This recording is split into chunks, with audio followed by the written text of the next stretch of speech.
সব হিসাব নিকাশ মিটানোর জায়গা দুনিয়া না। আল্লাহ পাক কিয়ামতের দিন বলে একটা দিন তো রেখেছেন। কে কতটুকু ভালো করলো, কতটুকু মন্দ করলো, কে অন্যায় করেছে, কে ঠিক করেছে, এটা হিসাব আল্লাহ করবেন। সব হিসাব এখানে হবে না, এজন্য মুসলিমরা হতাশ হয়ে যায়। এই দুনিয়াটা শুধু পরীক্ষা ক্ষেত্র।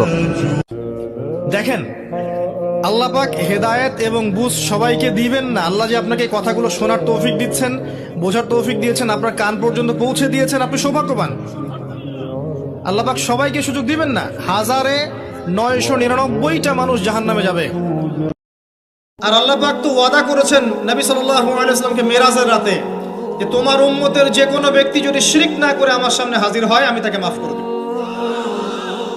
একটা হাদিসে কুদসির মধ্যে এটাও আছে, হে আদম সন্তান, তুমি যদি আসমান এবং জমিন সমপরিমাণ গুনাহ নিয়ে আমার সামনে দাঁড়াও, কিন্তু আমার সাথে কাউকে শরীক করনি, তাহলে আমি আল্লাহ তোমার সামনে আসমান জমিন সমান ক্ষমা